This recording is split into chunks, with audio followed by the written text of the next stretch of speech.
All right. G'day, mate. What's your name? John Cruickshank. And what do you do, John? Electrical work and stand-up comedy. Electrical work. And film work and production.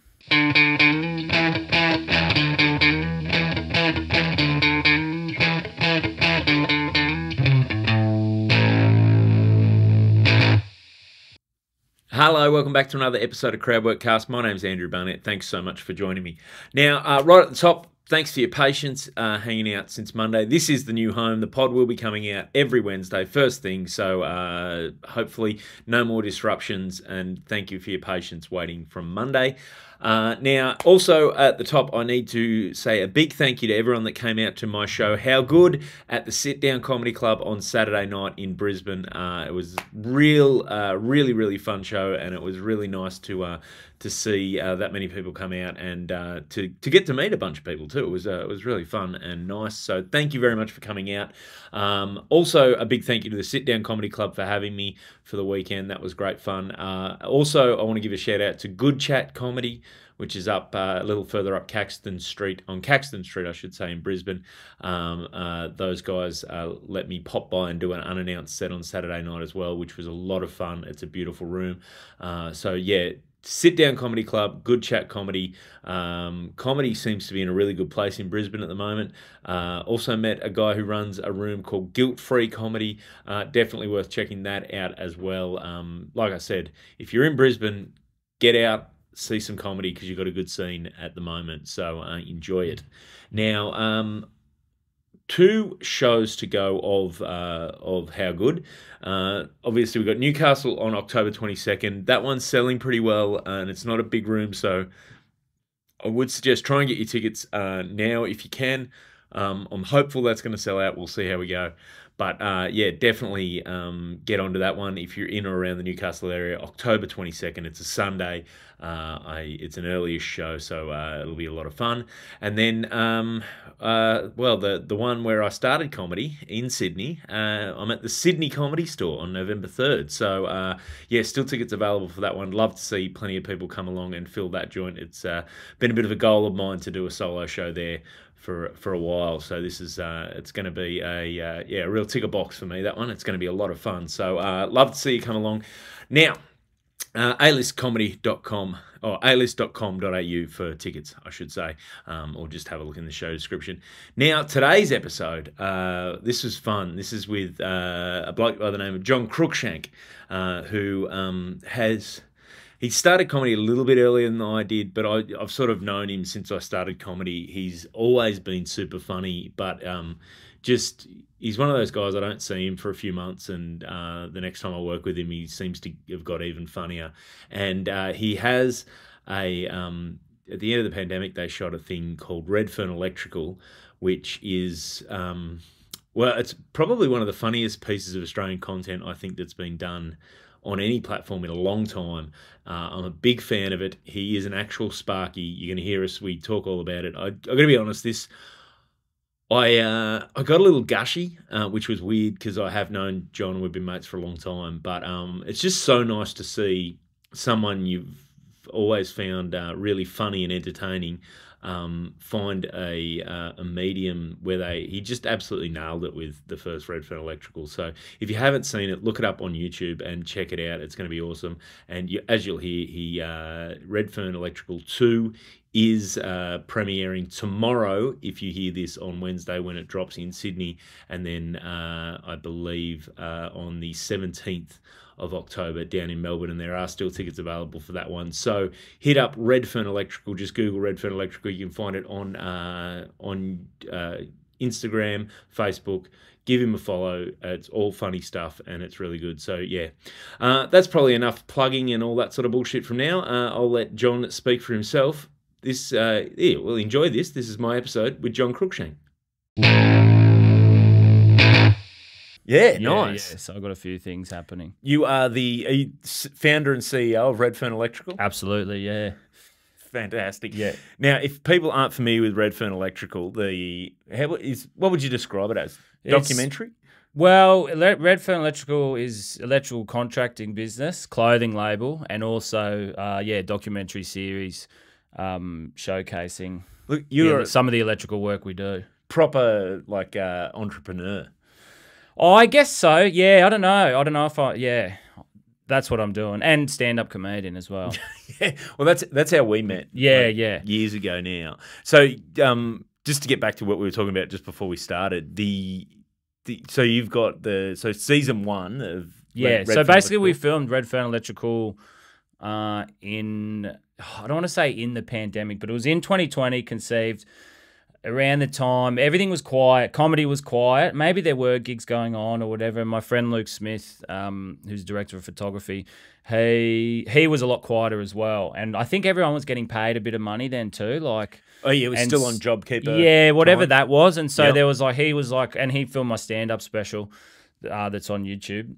And he was just sort of was like, oh, have you got he was just like a sketch or because, there was a lot of that sort of thing at the time. And I had 2 ideas and we put them together. And from that, it grew. I was like, well, if we're going to do this, let's make a pilot for a show, let's do a full length, half an hour sort of thing. And then that's what we did. And we just sort of put that out as something to do. But it had legs. Everyone watched it. Well, not everyone watched it, but it had got a good audience. Yeah. It was funny. It ended up being really funny. I obviously biased. Nah, mate, I've shared that with so many mates who aren't anything to do with comedy or whatever, just because I mean, what's great about it is it's kind of your stand-up sensibility, but in the documentary. Yeah. I guess you've got what would you call it, like a vessel, Yeah, with the electrical work and story and stuff like that. Well, it's just the other thing is like I think sometimes the good thing about it is if someone sees that and goes, I'm going to go see this guy stand up because they've seen that, they're not turning up to something completely different. Yeah, true. Yeah. It's the same voice. It's all my voice, I guess. And then, so we did that. That's been out for a while and, we sort of didn't know what we wanted to do next. But, now we've made another one, which is coming out depending on when this comes out. But it's coming out on the premiere is on the 12th of October. This will be out on the 11th. Okay. Oh, sweet. Oh, well, there's no time for Sydney, but the Melbourne premiere is on the 17th, the following Tuesday, if you're in Melbourne. But nice. Where's that at? The Melbourne one is at what's it called again? Cinema Nova, which is just in Lygon Street there, I think, Carlton. Nice. I haven't been, but the Sydney one's Art Gallery in New South Wales, which will be exciting. Jesus. Yeah. Art Gallery. That's good. Yeah. So it's a nice theatre there, really nice. So really looking forward to it. That's man, you've gone fancy. That's excellent. Yeah, I guess so. I mean, it's just a nice place in Sydney, and I think the weather's meant to be good, which is good, and yeah, it's really fun. I'm really looking forward to the night. And there'll be not stand up before, but there'll be a few laughs. There'll be clothing for sale, all these sort of things. Mate, you're doing quoting jobs or electrical work? Yeah, I'm still doing that. So people can pop down if they've got a small job. They can book you in. Oh yeah, hit me up. Yeah, I mean, any day of the week. This is this is one of the one of the things, the features I love about this is there's not many actual electrical contractors you can book that also have a very popular clothing range. No, that's been good. Yeah. And the plan is to keep growing that. So yeah, we've been lucky so far with people buying it, but I've mostly just sold it at shows and stuff. And but yeah, I'm trying to make a bloody Shopify today, and I'm not great on the computers, but I was getting the hang of it. I was getting frustrated, but I was getting the hang of it. So, mate, watch out for that. Isn't that the one of the surprises of when you try and get into a career in stand up, and then you realize you've actually got to be a business person and have more and more too. Which is good and bad, I guess. Yeah, the good is that, there's the freedom that, the barrier to entry isn't there. You can actually go do stuff yourself. No, totally. But the bad part is you actually have to do stuff yourself. Yeah. Well, that's it. That's exactly like that with all of it. But, it's exciting. But that's definitely the way it is, Yeah. There's no going back from that. Mate, yeah. I can't tell you how it's been from someone who's known you, like, through stand-up's point of view, watching that grow in popularity and the clothing and everything go well. It's been one of those real when you see someone you like do well and you just like thanks, yeah, that's kind, yeah, that's nice. But it's been good, it's been good. But I guess I mean, it's all been through comedy, you know, which is great. Like, and it does make you great, you know, because comedy is so hard at times and is such a slog, you know, and you think all these things. But, like, yeah, people do like to laugh, you know.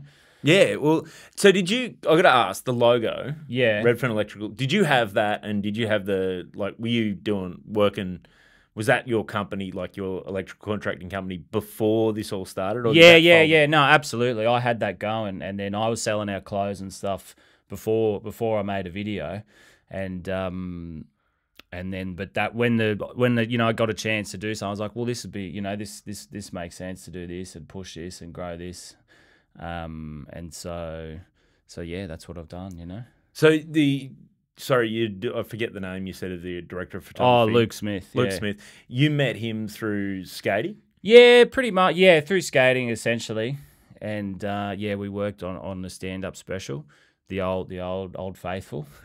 Back. I mean, we did that was on YouTube before. Now I think everyone has a stand-up special on YouTube and stuff, which is good, you know, which is great. And then we worked on that, and then it is like, you know, maybe this is drawing a long bow, but when people talk about like, oh, universal basic income, you know, like getting paid to do nothing and just live, like my first movie, Redfern, is a good example of what that can achieve, you know, because we didn't have those worries, you know. It's been harder to put something together since because everyone has to work and do stuff, and you know, that's that is, it's like it's sort of you're doing, like, I think sometimes people hear about universal basic income and they go, well, you know, people are just going to do nothing. But you're a good example of you're doing the thing you actually want to be doing. Yeah, and obviously not everyone would go and make shows or whatever. Let's hope not, because it feels like everyone is anyway. Yeah, they haven't got the servers to deal with it, you know. Like, it's still got to go somewhere. But yeah, no. So that was really good, you know. So.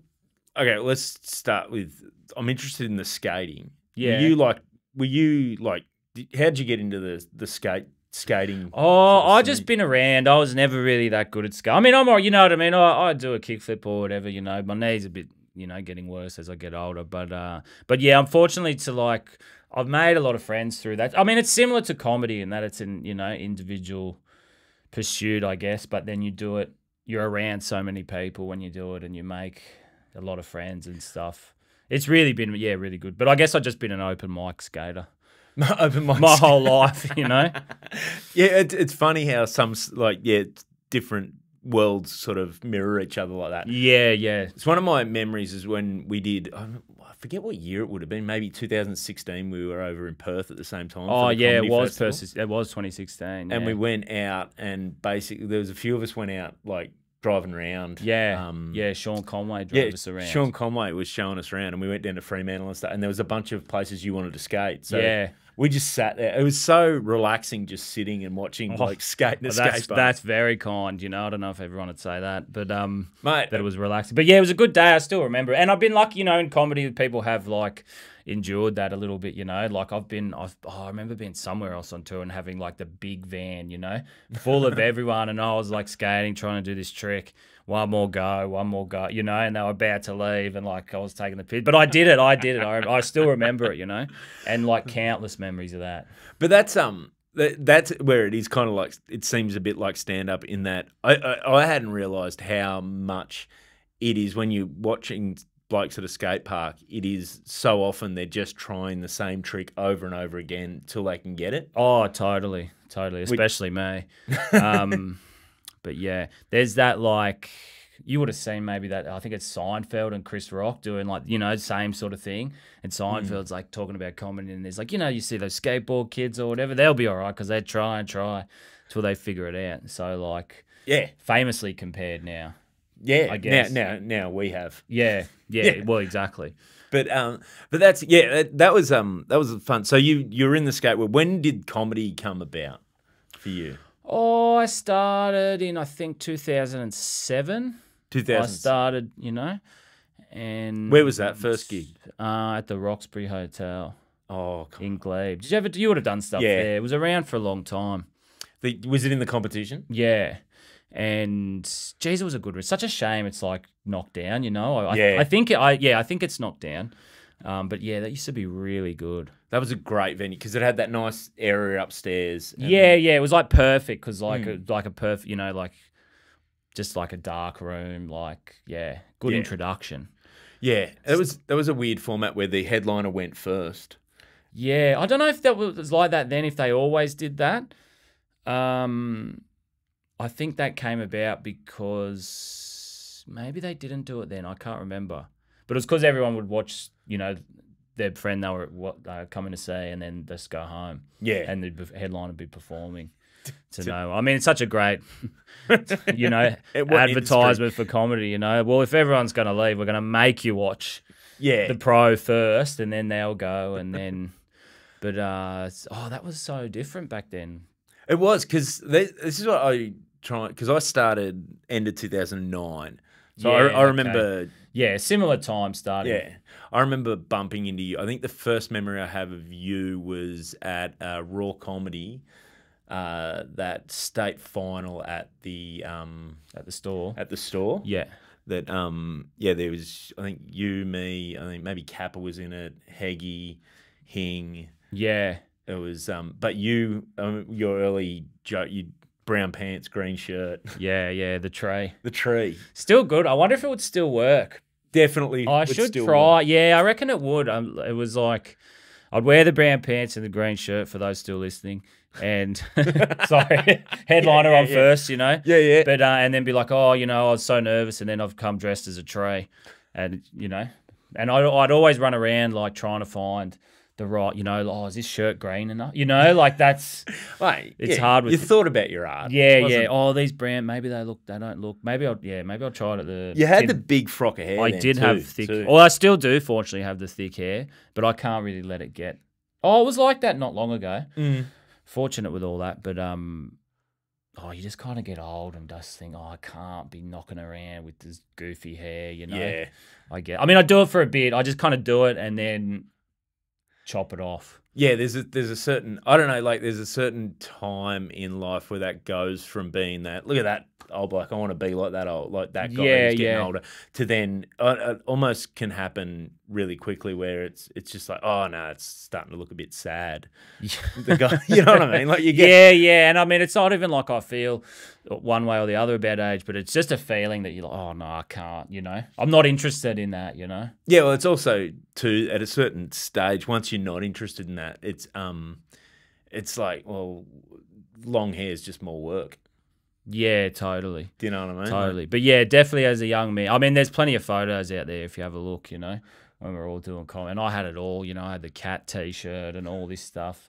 Torval and Dean shirt, I remember. Like all the, all the funny shirts. And now I just wear Redfern electrical gear most of the time. I think people are probably like, God, leave it out, No, wait. One of my favourite just throwaway lines you had, and I forget how you got into it, but you just go, always promote. Was off the back of one of your... Still got it. I still do that story about the Ned Flanders or whatever. Yeah. Giving too much away now, but if you listen to this, you probably, jump on over and see see the special.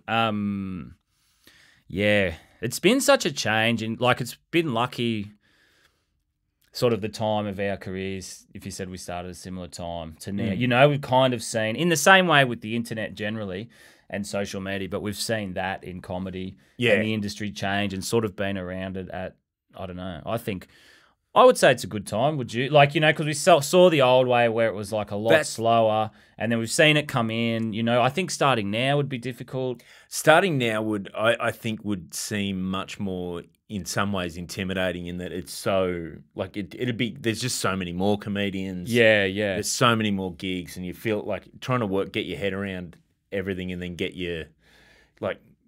work out where you can and can't, where you...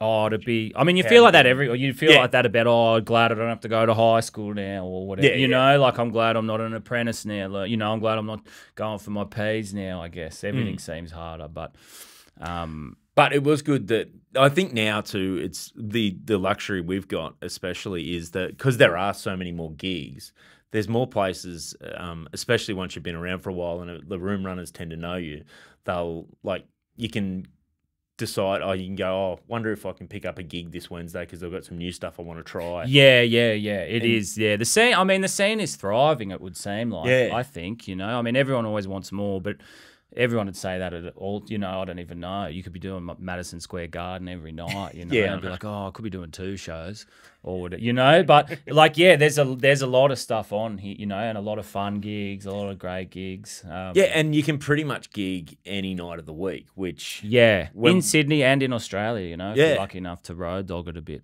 when we started, I don't know that was necessarily the case. I don't. Yeah, even if you're established, there wasn't as much. I mean, it was almost better if you were starting out when we started rather than established, because they were just probably. I mean, maybe we didn't know about everything, but it seemed like there wasn't as much work, and now it's like. But then, yeah, it's the same thing. If people ask me now, oh, where do you do? People go, oh, where do you do gigs? I'm like, I've got no idea. Like, oh yeah, like I don't know, like the Comedy Store. I always say that one too. The one answer, but that's only not even a tenth of the gigs that you'll do. No, because it's hard to explain. Oh, so that pub. Yeah. On a like a Tuesday at 8:30, that's a comedy room for a bit. Like, yeah, you know what I mean? Yeah. Like, it's not. And then even just the amount of. I had a family reunion a little while ago, and it was an afternoon. Was Courtney there? No, sorry, no. mate.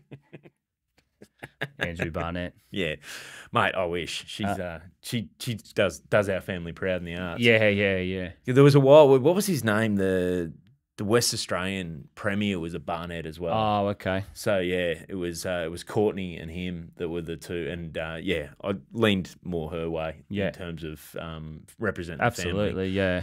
But I was at that family reunion, and it was literally an afternoon of people sort of trying to feel out. So how, like, do you make money? Like, without just directly asking it, just trying to suss out, like, so are you making money? Like, how does this work?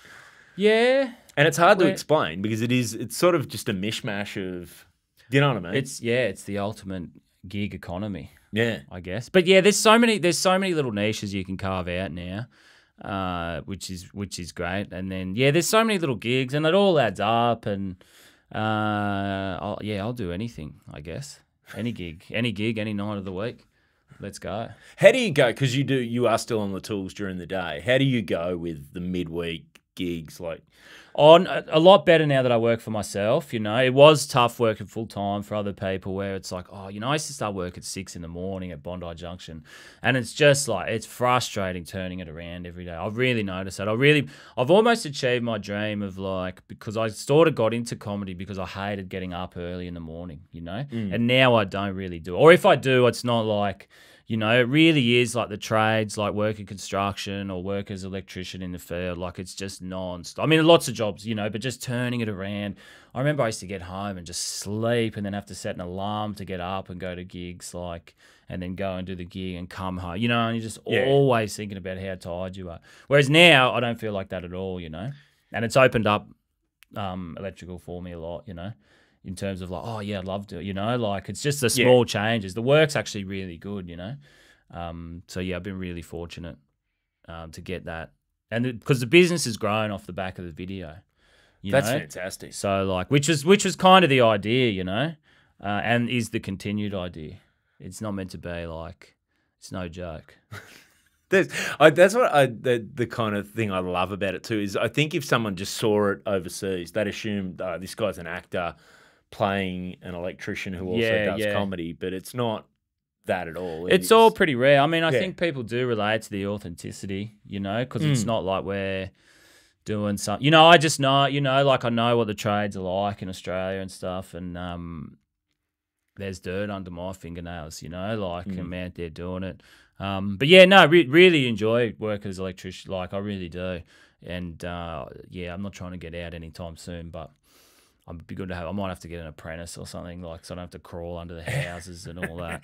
That does seem to be the I remember we had renos at our old place, and there was a toilet, an old toilet, like, it was a real old joint that needed to be dug out, like an old outhouse type toilet. Yeah, and they'd sort of done a bunch of the demo, and then they were just waiting, and then I said to the builder, I said, "Oh, is there like you got to wait?" He goes, "No, the apprentice is doing that." Yeah, yeah, yeah. It's all part of it, you know. Yeah. All part of the. How is it like? So when did you start your apprenticeship? Like, what is? Because I'm imagining, like, as much as comedy's changed in the time we've been going, workplaces seem to have changed a lot too in terms of people. It's a bit more genteel, most of it. I think so. Yeah, I don't even know any. I wouldn't even almost be informed to say because I haven't been on like the big jobs for like, oh, how long now? Like at least 5 years, but you know maybe more, closer to 8 years or something like that. But when I was starting, like high vis wasn't in, like just starting, you know, like the uniforms weren't in high vis. They gave you a vest sometimes, so it was like that.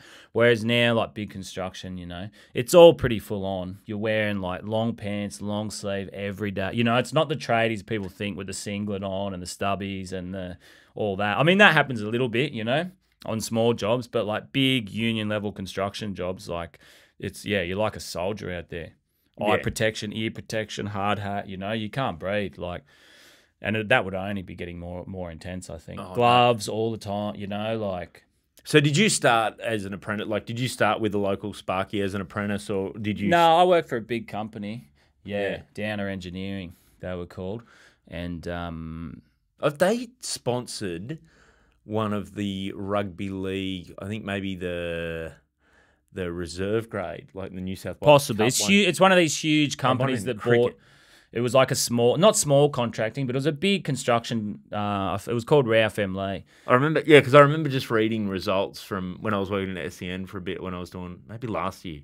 Yeah. And we were doing some stuff, and there was Downer Cup stuff we'd have Oh, to yeah. Yeah, it's huge, like huge company. I think it's got New Zealand roots maybe and like a lot of infrastructure stuff. And even like you see the trains, they got something to do with that. You can see it when you get on. There's a little plate somewhere on the train, like Downer Group or whatever. So it was only really a small part of it. But it was good working on the big jobs, you know. I worked on like the Sydney Opera House. We did a lot of work there, which was cool. The reactor. Got a couple of bits out of that? Yeah, I got the bit that I still do actually, which is good. That's a good bit. It's not bad. It's not my favourite, but you know you have bits that are like, they might just be like a 7 out of 10 for you, but they're always a 7 out of 10. Yeah. They always kind of work. They're a bit like, the one I got, it's a bit, you'll have to come see me, but it's a bit blue. It's not what I'd sort of normally do, but it's still within the sort of stuff that I would do anyway. But I find there's certain, having those sort of bits for certain crowds. Yeah, where you know, like, okay, these guys are going to want something a little bit. I'll throw that in because it'll get them. Yeah, totally. What I mean? And that's being a professional comedian. You know, like you can't. I mean, sometimes you really want to stick to your guns of like you knew or whatever, but when you're just out there just shooting it at, you know, tweet RSL or whatever, it's let's go. I'll use anything that I've ever done to get the job done. You know, any tool, and I've been enjoying some of the like. Maybe like some of the original ones when like just the cracker ones that I had at the start, you know, like those early bits that like, and it's like, yeah, they're still going. The shower head? Oh, haven't done that. I wonder if maybe that would work. Head.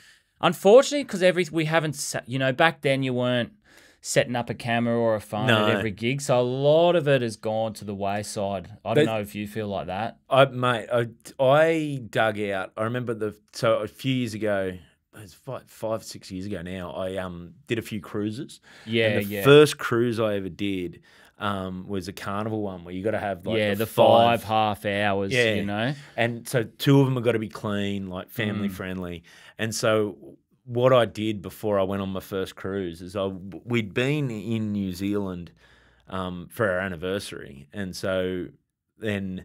My wife flew home, and then I was staying on for a couple of days doing the classic. Yeah, that's so comedy, you know. Like my anniversary, my wife flew home on her own, and then I stuck around, you know. Yeah, so I stuck around, did some gigs in New Zealand, and then flew from there to the cruise. So in those days that I was on my own in Auckland, I just sat down and I tried to write out every joke I'd ever written. Just went back through every little... Like, because I record a lot of them in my phone. Yeah. So I just went back through old recordings and the amount of stuff I'd forgotten about. But then I found that book recently and just went through it because I wrote every bit out and then put like a little C next to it if it was clean. And Yeah, there's yeah. so many bits now, the way I'd written, like, you know, just dot point Yeah. bit, I wouldn't have a clue what it was anymore. That does happen. But yeah, if you are sort of new into comedy and listening to this, it is worth sort of catalog everything, or at least recording all of it, you know, like if it gets a laugh, put it in there. Because, Yeah. you know, as well, over time, you know, something might happen and you'll go, oh, this is actually how you do that bit. And, you know, even the idea I had for the first Redfern Electricals, you know, it was an idea I'd had for years. No, it wouldn't have been a stand-up idea, but just something I'd had in the back of my head for years. And then the opportunity comes along. And I suppose that's part of the job that, like, you don't hear about as much. Or, I mean, it gets talked about a bit amongst comedians, but maybe not, like, yeah, how much, like, you just got to be so meticulous about these observations. And it's also being, because you've had that idea, you were ready when the opportunity to make something comes along. You have a lot of that. And even when I go back and read stuff like, you know, in my old notes or something, and it'll say like cordial or, you know, something like that from 2 years ago. And then when you've got the full-fledged bit that's running hard, you know, and you're just like quite proud of yourself, I guess, like, because no one else is. But you work, you know, and that's part of the job, I think. And like some old stuff, do you find some old stuff you sort of can't revisit it, like for whatever reason, the time of the word or your own voice or whatever. Yeah, or you're just a different person. Yeah, now on just stage. a different act or whatever. Yeah. But then some stuff will be like it may be even better or still just good, and it's like it's all pretty rewarding as a writer. Or you rewrite it just a little bit because you know you understand mechanics of it, how it works more. Yeah, or you're just simply better. Yeah, you know. Yeah, I even find though, I was up in Brisbane. I did my solo show on the weekend, and I was listening back to how was it? It was great. It was really Brisbane is good crowds. Mate, I find they're good crowds. Yeah, they came out like it had that thing where I was just chatting to the audience at the start of the show, and I said, we all Brisbane locals, and is anyone not from Brisbane? There was a group that had driven up from Tweed Heads. Oh, beauty. So I was like, you just, you know, up for the weekend, looking for something to do. And the lady goes, no, we came up to see you. Oh, that's nice. And I was like, it was nice. But then I'd said to her, I said, well, fuck, now there's pressure. Yeah. But yeah, it was great. But even when I was, because I hadn't done that show, like that was the show I did for the festivals this year. So I hadn't done that show in its entirety in a while. Yeah. So I was listening back to it, and even bits that were in it that I'd been doing since, but not as chunks, like, you know, doing 20-minute sets or whatever, just had changed from when I'd done them in the show. Like you realise, like, just that bit's evolved. Even just putting it down for a bit, it is. I mean, I always play out like, no, I don't even think about it. You know, I just show up. But like all that sort of work that goes on in your head. I mean, it's just 24/7 in your head, you know, like or whatever. And it's good when it all works out, you know, like. Old bits or new bits or like stuff like that, you know. And it just takes a long time too sometimes to get to that point where you're ready for the opportunity. You know what I mean? Yeah. There's so much. It's just like a total eclipse, isn't it? Of like the bit, society. You know what I mean? Of getting something and then like, you know, even like you'll have an idea and you might try and you just try it on the wrong night at the wrong gig and it gets nut and you might never. You know, you would, especially when you started, there'd be a lot more of that. So if you got those books or whatever, you might just say, oh, no, that was good. And I just did it at a shit gig that no one would have laughed at like anything.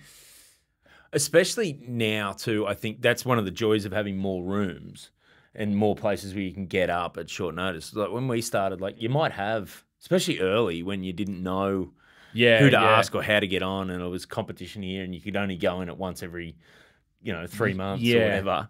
You go, you'd try something new, it wouldn't work, and then you're like, I haven't got another gig for 3 weeks now. How am I going? It's slow going. Yeah. Whereas now I feel like at least, you could, that's like you said, you need to try stuff in front of different audiences and different ways, and it's little things that would, when you were starting, make you lose faith in a bit that now, I don't know, that it bother me as much. Yeah, you just got to keep going. But it is a rewarding job, you know, I guess, when it goes well. But when it's not going well, it's like, oh, you know. But mostly comedy goes well, you know. But yeah, sometimes, I guess. Have you ever thought of quitting? Like, because in that first Redfern Electrical, you're described as a retired comedian, but you're trying to. Yeah, well, in Redfern Electrical, I have retired, and then, I'm sure I've said I'm going to quit many times to get people to beg me not to. But in terms of like, I think there was one time I saw you post something. Yeah, maybe like this is it. This is it for me now. Probably when I was working so hard before, But I guess like I never have. I don't think, or maybe no, I don't think I've had a few breaks. I haven't had a break. I mean, I suppose the pandemic was good of like realigning. Yeah. What was your first gig back after the pandemic? Do you remember what it was? I remember I can't remember like the first one, the 2021, but I remember the second one, the longer one. I think that was longer, wasn't it? The second one. Yeah. That was a whole term of school. Yeah, okay. I remember. That's how I remember it, because I had the kids at home and I was trying to be a teacher. It was horrendous. I had I remember I had the store, and I might have even been a new 10, just from like all the bits, or maybe, and I remember thinking, because it had been so long, fuck it, I'm doing it. And it went really well, So like, I probably would have had a few old ones, but like, I had like... That would have been a nice feeling too, when you got all that new material and it goes well. You would have been riding home. Yeah, and that energy really sort of carried through into that next hour I did off the back of that, I reckon. But like, it did feel good. And I guess that was just from having the time, not gigging, to like, just slowly working. It's something that I have found difficult to do recently, because I've been so busy and working all the time and everything, to really just let ideas sort of marinate in the head and like get a bit of... I describe it as, I remember when I was working at Fox and we were real busy. Yeah. I wouldn't, like, you'd get little sparks for stand-up, but I wouldn't, like you said, you wouldn't have time for it to marinate. And almost like that muscle or that creative urge is being scratched because you're doing so much creative stuff. That like you get to it and all of a sudden it's like there's not the energy behind it, or the urge, which I think is where like having like having the electrical work and that sort of stuff as well is like keeping you grounded in some ways in the real world. No pun intended, keeping you earthed, we call it in Australia. But I guess so. And I guess, there's bits at home, there is bits everywhere. But I've found, like, for me, like, I don't really want to sit around and write bits for no reason at home. I'd much prefer just to be out and about. And like, most of my bits I feel like you get from just being under duress. So you might as well go out and be under duress for the sake of comedy. Is that how you write? Like, how do you... Oh, I mix it up now. Now I sort of, it does get refined over the years. I sit and like actually write way less, but it'll be like sort of just in my head, just thinking about it and like letting it go, and this will happen, or sometimes do people still use X or Twitter or whatever?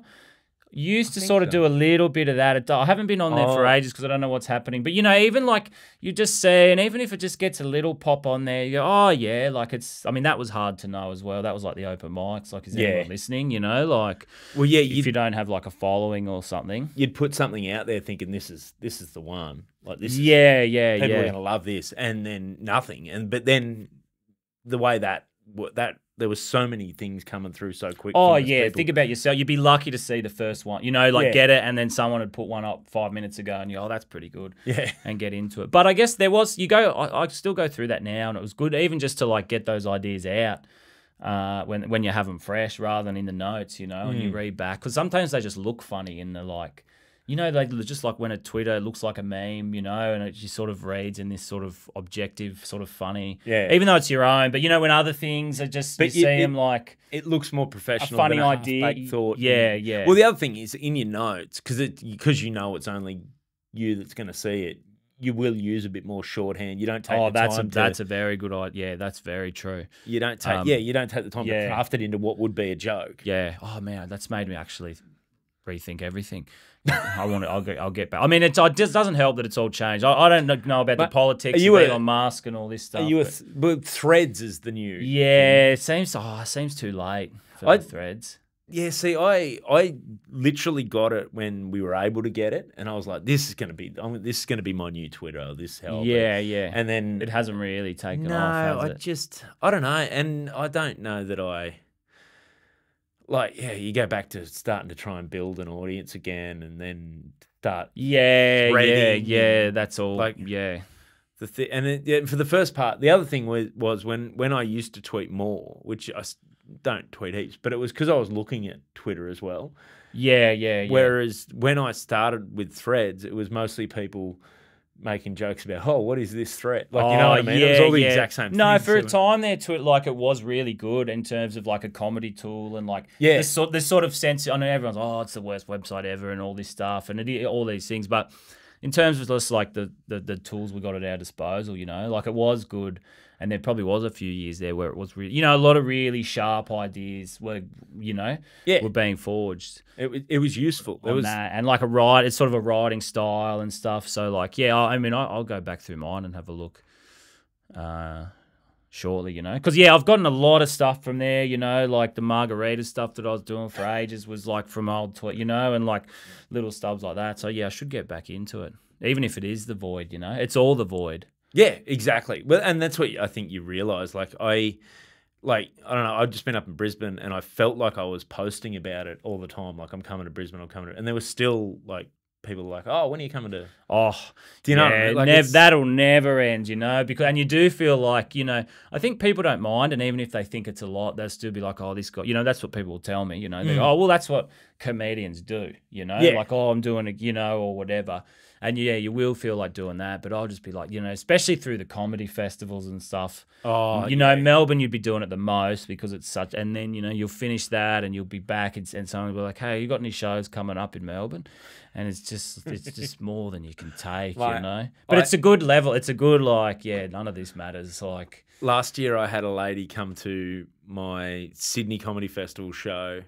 Was it last year before, when I'd done Melbourne? I'd done the whole run in Melbourne, and it was hard getting crowds the whole time. Yeah, every day. And then it come back, and this beautiful relief of Sydney, you know, hometown, too good. Like, just it's doing good. The 2 yeah, nights, it's good having it. And it's Sydney last. Yeah, it's good sales, and I was like, this is great. And I was chatting to this lady in the audience. She goes, I'm up from Melbourne. Yeah. She goes, yeah. I said, oh, this is what you. Yeah, I wanted to come see you while I was here. It was like, I've literally just spent a month. Yeah, I could have used like the 4 people that you would have brought, you know, or whatever. But that's comedy. Yeah, exactly.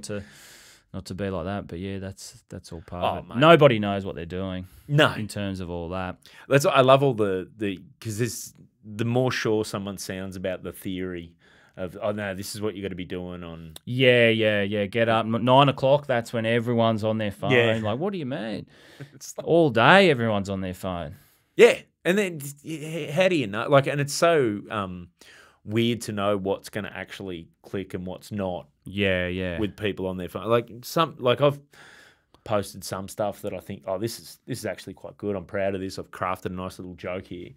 And just gets nothing, and then something that's just a half throwaway thought gets way more, and you're just like, I don't understand this. And then you start thinking maybe it's because of, you know, and then you're trying to affect the half thoughts, and it just, you know, you might think, oh, these comedians, but it's fucking hard, and you should really think of us, you know, because it is difficult and it takes a lot out of you. And then not to mention performing in front of people night in, night out and giving yourself over, you know, and then having whatever comes back and it's never enough, you know.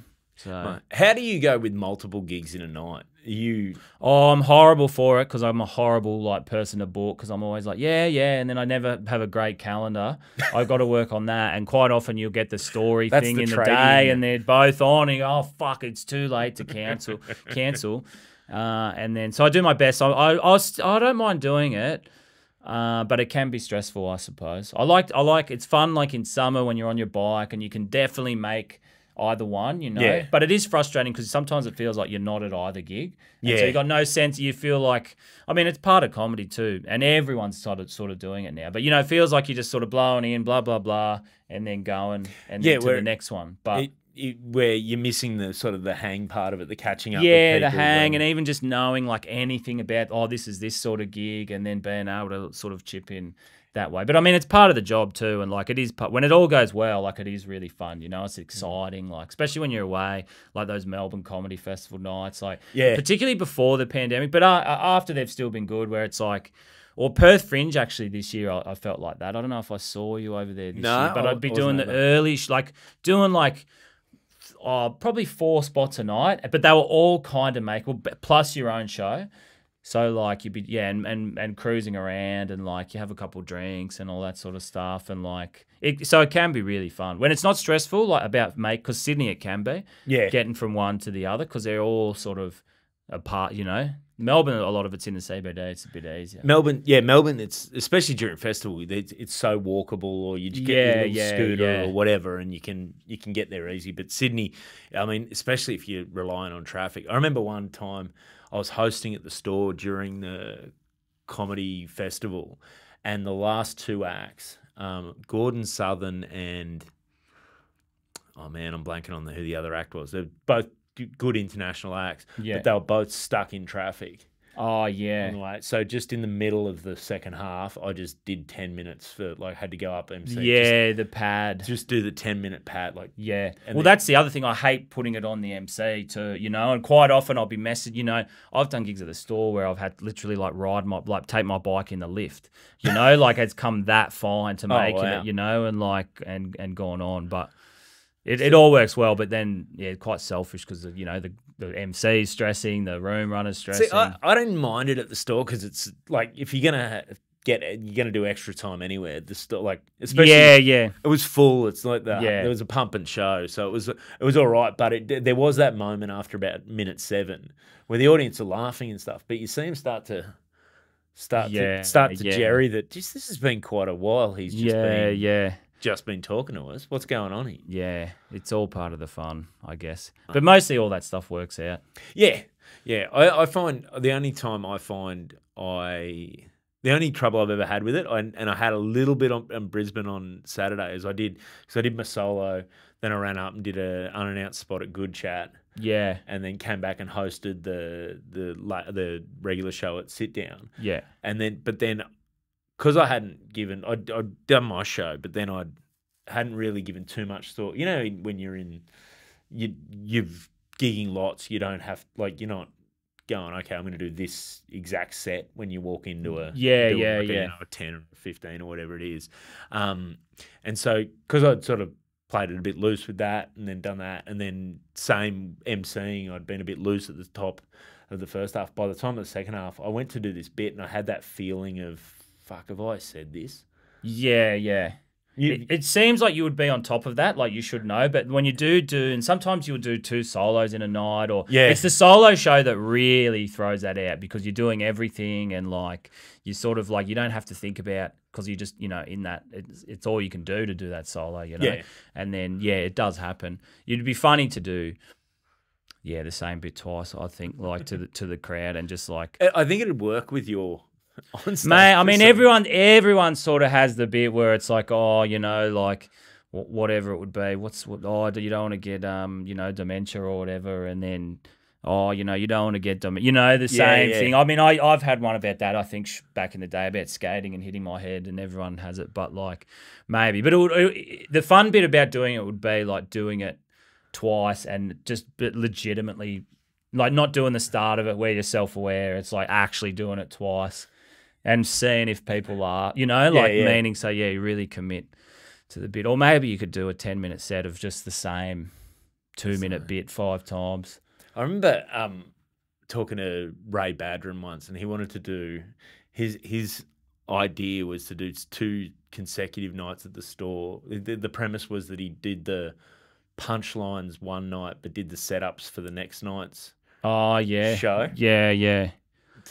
The Tarantino style. Which was overly complicated, but it's a very Ray style of... Oh, isn't it? Yeah. Yeah, I don't know if he's ever done that, but he's, you know, he might have opportunity to really go for that now, you know. That would be good just to execute. I mean, people are doing interesting stuff with stand-up all the time. So that could become... that's part of the fun of it. Like, as much as we were talking at the start about, you know, you have your jokes that adjust to the room, and you'll do it like when it's a case of, okay, this is the job, you're in X amount, like X place, and you're being paid, and you just got to get on with it. But also, because there aren't strict rules, if you can work out how to make whatever you want to do work in those rooms, then there's nothing stopping you.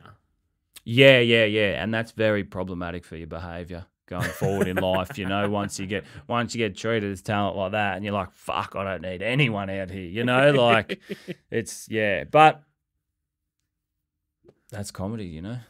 So what's the ideal for you, like in terms of, say this next, like Redfern Electrical gets big, you're selling out, stand-ups get real big. Do you stay on the tools, or do you? Oh, we'll see. I mean, I'd like to, just because of the way people will actually respect tradesmen in Australia versus entertainers. You know, even just to feel that's why I do it, you know, not to be like, okay. But I guess so. But it is getting busy. Like, it is hard to juggle it all now, you know. So I guess I'm lucky I get to pick and choose, and like we'll continue to do so. I'd like to keep training. It keeps you active, you know, problem solving, working with your hands, like doing all this stuff, and like it's just more interesting in life. What was it about electrician that got you? Like, obviously trades. Because I wasn't even that much. I mean, my dad was a truck driver. My dad was a diesel mechanic by trade and could do anything, you know. And even now, like, he's too old and he's been sick and all this, and he'll still just like do whatever all the time. But it was literally like, you know, I remember like I got a Sega Mega Drive for maybe like my 10th birthday, you know, and just straight away I figured out how to set it up, how to plug it in, how to program it into the TV so it would work, and all that sort of stuff.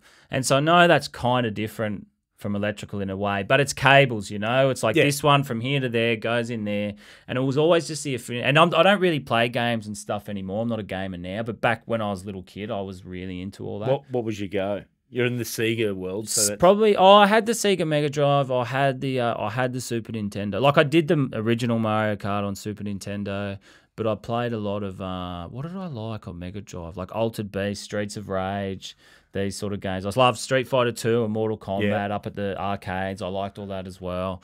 What other games did I have? Global Gladiators, whatever that was on. I guess like those platform games. Sonic the Hedgehog. Yeah, I probably like Sonic more than Mario, you know, like if for those that want to know. And but Mario was good too, you know, and I played that. And then like I remember when I was you know young, and all the magazines, they have like, people would send in drawings and it'd be like Sonic, like, you know, ripping the head off Mario and all this. And then sooner or later, you know, they ended up in the same game. Yeah. And at one time in the world, that would have been sacrilege, you know, mate, like just unfathomable. Because different systems had, and this is impossible to explain to people now. Like, if you were Sega just had a different range of games. Yeah, and there was I mean, some would be both, but not many. And then, but to think in the same game, like, they were different universes. That was, they really were. But now everything's changed. You know, they got improv and stand up on the same night too. So don't get him started. But have you ever done improv? No, I got nothing against. I mean, I like it all. You know, like it's fun to talk shit on it all or whatever. Like, oh, that's the rollerblading or whatever. But it's all good. You could all and you know, you can get funnier doing all of it. You know. Oh yeah. And we all know, you know, people who are very talented, and you know, you see the top level of anything, and you'll be blown away.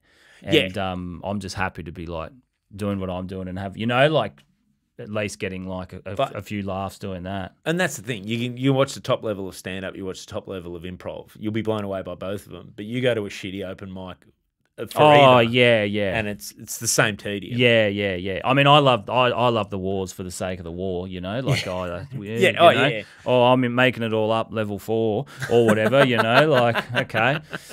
But, you know, it could all serve you well, you know? And like, and, you know, now that I'm doing my show, like, it's, you know, scripted, but, you know, you will be like making a lot of, you know, like essentially doing improv in a lot of scenes and like getting a lot of laughs out of it that way. How did you find, like, was that the first time you'd acted?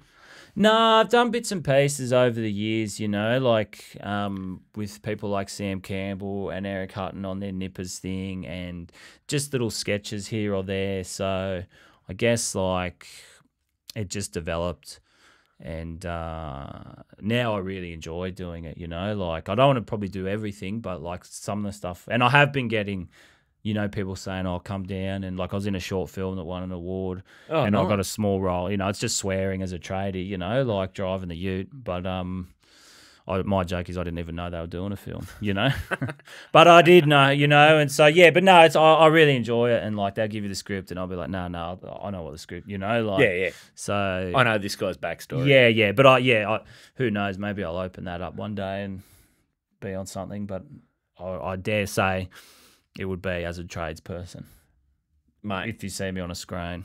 Oh, I don't know. I could see you as in older age as an Alf type on like a. Yeah, well, fingers crossed. You know, but, the guy that he's a bit curmudgeonly, but he cares for the yeah, community. You know the classic canon of Australian acting. So yeah, you never know. But happy to be doing the work that I'm doing. That's for sure. So with the scripting, did you write it or did you write it with?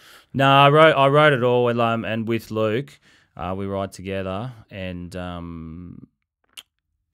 then pretty much. Oh, some stuff comes through. We make it up on the day, you know, and like I was, what about this? Or it's fun. It's fun being like the showrunner in that sense, and being like, I've actually changed my mind, and then this is this, and I know we've set up for this and that. But it's been good, like getting to like. Well, we've made 2 now, so like you do learn a lot from doing it, you know, which is like really I really enjoy because you do, you make a lot of mistakes, but it's like you get to get better and know what works, and like as we try and grow the show, you know, and if eventually we get to a point where we're getting like funding and this sort of stuff, you know, we'll be ready. We would have learnt the lessons in these ones we're doing now, but the way we're doing it now is really fun too, and like. Yeah, I'm really looking forward to the premiere at the Art Gallery. Mate, which is, I think the fun, making sure it's fun to make is part of... Yeah. Well, that's why we... Otherwise, I'd just go and work all the time and make money, you know? Like, you want to be having fun. How did you find that, like, going from... Because, I mean, stand-up's quite different style of writing to actually writing it. Because there's an arc to the story in... Redfern Electrical, and I'm guessing there's an arc in the new one. Yeah, it's good to. I mean, it's good. Yeah, it is like it's similar but different, you know. And it's sort of something you just kind of learn as you go along.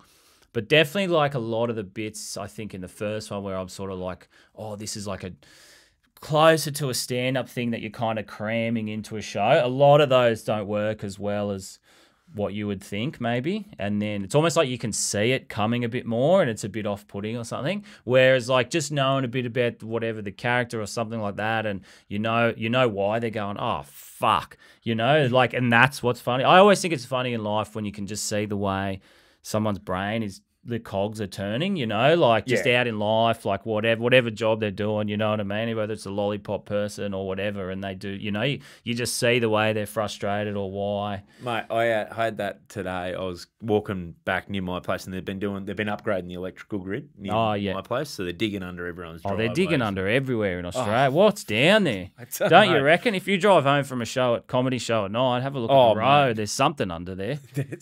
Road plates everywhere. Yeah. But they so they've got they're doing the whole suburb, so they're doing it in stages and stuff. So every now and then you just see like there'll be just a little portaloo on a trailer on someone's front lawn. Yeah, I think they were actually at Mum and Dad's not too long ago at Padstow, which is sort of in the south. I don't know what we can take. You know what can go. You can put that in on my side, but out in the southwest, we're not scared. Similar area, and but yeah, so this car, I'm just walking. This car, this little like, you know, old little Nissan just pulls up like suburban street quite quick. And sort of, you know, you just catch her eye. There's a girl in high vis, and I'm like, what the fuck is she doing? In the car, In the car, jumps out, just boom, straight across, beeline to the Portaloo. Yeah. So she's obviously been working down the road because it's all. Oh right, yeah. It's like, oh, look at that. You know, I've never seen the stop slow girl need to go take a shit. But... Yeah, right, yeah. Yeah, and they got the witch's hat replacing her. Just keep it on stop for 5 minutes. Yeah, mate, they've everywhere there at the moment at my place, and it's just, I can't believe how much that's changed too. Because when I was a kid, stop slow guys, that was just some dude. Like now, it's busy. Yeah, there's so much like traffic control work. it would seem, you know. But I tell you what, you wouldn't want to not want to work night shift No. if you're in traffic control. You know, like Yeah. that'd be a bit precious of you. Oh man. Yeah, no, they're everywhere at my place at the moment. But that was like, yeah, it really caught me off guard because I thought like she pulled up right next to me. I'm like, what's going on here? And yeah, she just urgently needed the Portaloo Yeah, on someone's right. front lawn. So with Redfern Electrical, the new obviously the premiere tomorrow night after this airs in Sydney, which people Yeah, sold out. Thursday night. Yeah, Thursday night. Oh yeah, unless you want people to think. No, that this will go out Wednesday. Oh yeah, okay, sorry. Oh, that's pretty good. Keeping it topical. Right. So yeah, and then Melbourne on the 17th. Yeah. After that, if people don't get along to that, where will they be able to find it? Planning to milk the premieres for as long as possible. Good. So no, I don't know. Might do Brisbane if you're listening, or possibly. But and then yeah, up on the bloody YouTube. Not sure when, but probably around the end of October. Nice. Just got a few things to clean up online and stuff like, and all that stuff. But yeah, I reckon. Which is YouTube? Your channel, John Cruickshank? Yeah, we might change the name to Redfern Electrical, but the channel that I've just been using. I don't know. Yeah. I like YouTube and stuff, and then I don't know the full things with like the channels and all this. But I feel like it's definitely cool moving forward. Like it is cool to be able to make something and put it on there. And you know what I love about the way you've done it is you've got the product. And now you're trying to work out the algorithm. Like, do you know what I mean? Like, so many people now have the strategy all down, but they don't have the product to put on the channel. Or do you know what I mean? Yeah, maybe. A lot of people have asked me. They go, "Oh, what marketing tools did you use to like do this?" You know, and it's almost insulting, you know, because I'm just like, well, it's just good. Yeah, and like, I mean, it's because you can do whatever you want, you know, but I don't know what I'm doing. So I just put it out, and because even like when we put it, it's like. I reckon if you made something and the first one was like 35 minutes or something like that, if you told something, they'd be like, yeah, can't do that. You can't put out something that long. No one's going to watch. And maybe they wouldn't, but like... They did. That's what we put out. They did, Mate, you know. So now it's given us a bit of like... But that's what it's... Because I've shown mates that I'd met through working in TV and stuff, and like guys that are, you know, that do production, that sort of stuff, and they're all like, this is really well made. Like they're... Like people are surprised, I guess, or whatever. But yeah, we're not surprised. But so is it you guys? Who does the post? Like, is it? I'm getting in the weeds here, but just for my own curiosity, the post, like, so the editing and that sort of stuff. Is that you? That's Luke. Yeah, I mean, I do it. We all do it. Yeah. But yeah, it's just we're just out there chipping away. But yeah, we just put it up and hope it goes well. Maybe it won't, or who knows, you know. It's impossible to chase the numbers, like it really is. I think if you just do what you want it to do, that's your best chance, you know. And then you can live with it. Like it's like, yeah, we'll just put it up and that's that. I think that comes through though in the product at the first one at least. It's like this having known you and worked with you for years, that watching that it's so much your sensibility and your sense of humor, and it's just fucking really well executed. Yeah, thanks. Yeah, it's that thing where it looks like it was something you enjoyed making. Oh yeah, for sure. Yeah. No, it's really fun. The second one was really fun too. You know, like yeah. And so, how long did that take, the second one, to shoot? Oh, maybe like a week of shooting, and then you know you got your pre running around, and then the second one. I mean, the first one I almost enjoyed a bit more because we were just like, we didn't care. You know, there was less expectation. There was no expectation. This is your difficult second album, I guess so. But I really enjoyed it as well. But yeah, it all sort of changed, and it was like, you know, a few more people around and stuff, and it's like, oh, who knows, you know. But yeah, no, it was a lot. I mean, it's just a lot of fun to do, you know, and like it's good to have. Be the sort of voice behind it, you know, and like do this, do that, you know, like, and your vision, I guess so. And then if it flopped, you know, you got to, you know, but at least you can live with it, like, mate, rather than like, oh yeah, we did it, oh they took it and did that, and that's not what I wanted to do, you know, like, so that's what like all that YouTube stuff can afford, and yeah, you're only going to see more and more of it, mate. Well, I think we're about at time, so tell people first off where they can find you online, all that sort of good stuff. Oh, we got just get into the Redfern Electrical Instagram, the video on you. Just Google that. We got a website coming out soon with a shop and everything like that. So that's going to be good. The shop is going to be the clothing range and stuff, but that's going to take a little while. So until that's ready, the shop is just going to link to Big W, their website, because that's a shop. That's a shop. That's a good shop. So and you know what? If you wear their products as well, yeah, I'll have to get down there. I'm sure they've got a few good things. You can things. get Mambo there now. Oh, really? Yeah. It's all everything. Mate, like that used Sonic, to be... Mario, Mambo. It's different now, I'll tell you. That was when I was a teenager, that was like... That was surf store like only. you can get 2 T-shirts for your birthday, Yeah. Yeah. That Shady Haze. Mate, now... You would have been down the Shady Haze, wouldn't you? Mate, if we were anywhere shopping, it was looking for the surf shop to go in and just go. So I think we lived on a river like 600 k's from the nearest ocean, and I think we had more surf. Well, I mean Billabong, Mate. To be fair, that's what it is. That counts. But yeah, Redfern Electrical, get into that however you can. That's definitely online. You doing festivals or anything coming up, or you got? I'll be there. I'll be around next year in some capacity. I don't know if it's going to be a new show or sort of a bit of a best of, and there'll definitely be new material. But yeah, I think it'll be. I'm leaning towards that rather than a full new hour, just because I've been so busy with everything, and I don't want to, take the piss and have a shit one. So. No, fair enough. All right, yeah. So don't miss an opportunity to go see John do stand up, because it's and the website, the Red, will have the shows and stuff on there. So if you've been a fan and been like, this guy I can't figure it out, it's all going to be there going forward. Beautiful. So that's exciting. That's an exclusive here to the Crowdwork podcast, Redfern Electrical. I think either .com or .au, whatever. Either way, you'll find it. That's mate, he's got a domain name. It's happening. Yeah, Safari, Chrome, Compass, whatever it is, it's Bing. There. It'll be on Bing, Google, all of them, Jeeves, Ooh. Reddit. He's serious. Yeah. So, mate, and if you haven't seen the first Redfern Electrical, turn this off, go watch that now. Yeah, give it a watch and get ready for the second one. Excellent. Mate, thanks so much for doing this. Thanks very much. Cheers, mate. All right.